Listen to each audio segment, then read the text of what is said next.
Hello, boys.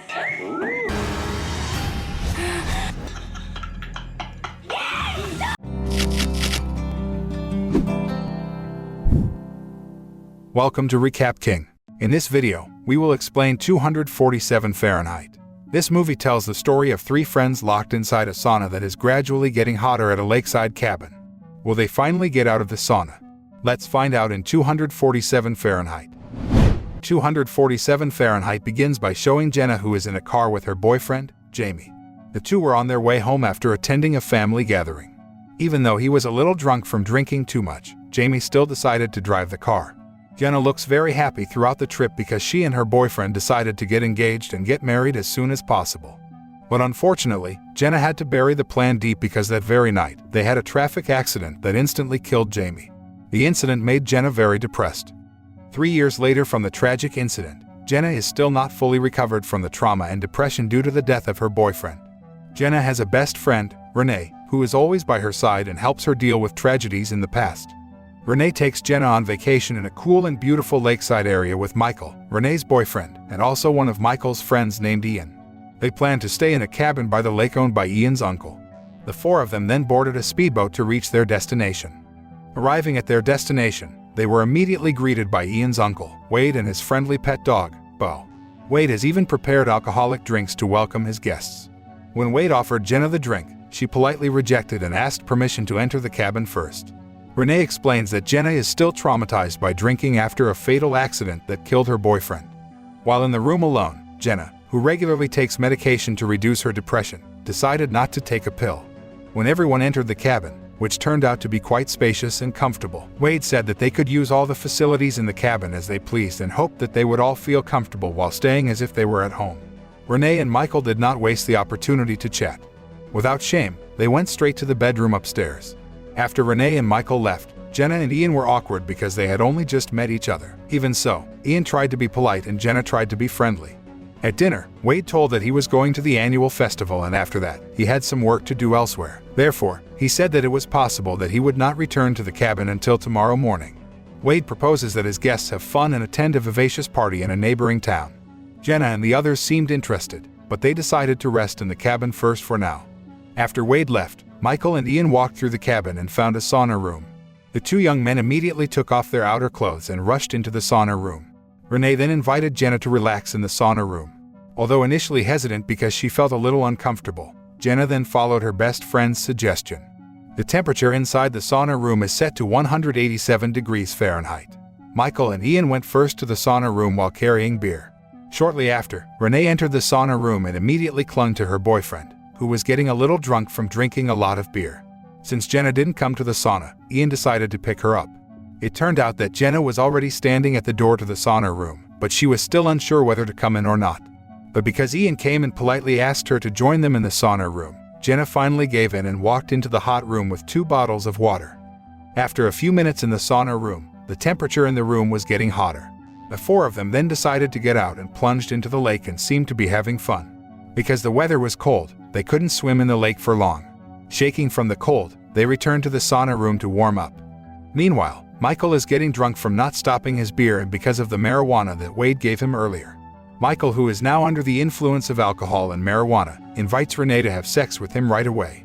Renee, who was annoyed that Michael was very drunk, immediately refused her boyfriend's request and went into the sauna room, following Ian and Jenna, who had entered first. Rejected from his girlfriend, Michael got mad and then left. Meanwhile in the sauna, Renee grumbles to Jenna and Ian about her boyfriend's very childish behavior. As the temperature continued to rise, Renee finally decided to leave, but the sauna room door couldn't be opened.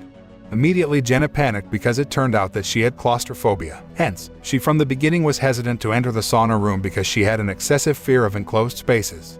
Renee tried to calm her down, while Ian tried to break down the door, but his efforts were unsuccessful. At first they thought it was just Michael's joke because they all knew Michael was mad at Renee, which they didn't think was funny. After all their efforts screaming for help and breaking down the door in vain, the three of them could only wait for Wade or Michael to come to open the door at some point in time. Wade had already said he would be gone all night and would probably not be back in the cabin until tomorrow morning. Meanwhile, Michael was probably very drunk and wouldn't have noticed that his friends were locked up in the sauna room at a fairly hot temperature. Renee then accidentally finds the temperature controller hidden in the sauna room. When Ian checked it, It turned out that the temperature controllers could only be used from outside. Ian also didn't dare to fiddle with the heating for fear that it might explode and burn them alive. Not only that, the bursts of gas are quite toxic and dangerous for them. Then Ian tried to break the small window in the door using the stone and the heater, even though it hurt his hand. Luckily, Ian's efforts paid off this time, and at least they could get a bit of cold air through the window opening. The three of them took turns breathing fresh air as the temperature rose higher, and made various attempts to open the door, which was blocked by wood.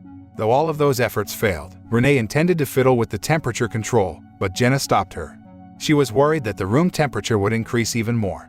While observing the lighting in the sauna room, an idea crossed Ian's mind to cut off the electricity.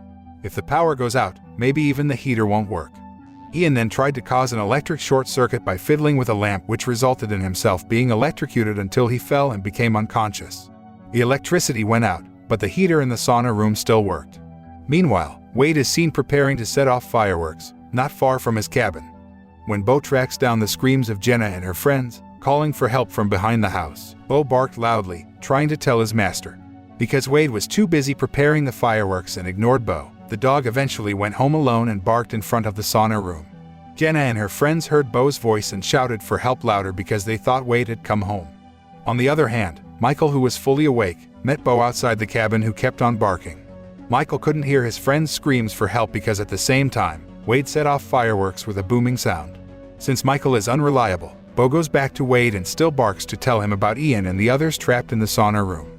Wade finally realized that something had gone wrong because of Bo's strange behavior and decided to rush back to the cabin. But on the way, Wade met Michael, who was walking alone. Thinking that Renee and the others had left him, Michael told Wade that his friends had gone to the party without him. Because Wade thought that there was no one in his cabin, he finally invited Michael to smoke marijuana by the lake.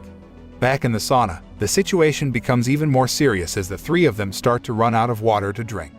Renee, who was getting more panicked, tried to destroy the temperature controller and assumed that it would lower the temperature, but her attempt was stopped by Jenna, who accidentally hit Renee's head, rendering her unconscious. Jenna, starting to panic, decides to destroy the thermostat, which increases the temperature just as Ian had feared. Ian, desperate for his fate to be roasted alive in a moment, then becomes hysterical and endangers himself in an attempt to prevent the steam engine from heating the room and killing them all. He manages to destroy the steam engine, causing the heater to explode and kill him instantly. The explosion apparently made the door open and Jenna stepped outside and tried to get some water, but it turns out that it was all just Jenna's hallucination because she then realized that she was still trapped in the sauna. Jenna checked the condition of Renee, who was still alive, though unconscious. Jenna tries to save Renee by placing her by the window to get some fresh air. Meanwhile, Ian was already in an unconscious state. After that, Jenna tried to plug the gas line before the whole sauna room filled with toxic gas, which she managed to do just in time. On the other hand, Michael returns to the cabin after spending time with Wade, but he fell asleep on the sofa and did not know the terrible incident that had happened to his friends. Flashback shows Michael unknowingly dropping the wooden ladder and accidentally blocking the door, leaving Renee, Jenna, and Ian trapped in the sauna room all night. Towards morning, Wade finally arrived at the cabin and found Jenna and Renee, who were already weak but managed to survive, while Ian was dead. Wade immediately contacted the paramedics to save Jenna and Renee. The police then arrived at the scene and interrogated Wade, who did not know anything because he had not been home all night. Meanwhile, Michael could only cry hysterically and feel guilty because his negligence and carelessness had brought disaster to his girlfriend and friends. The film ends.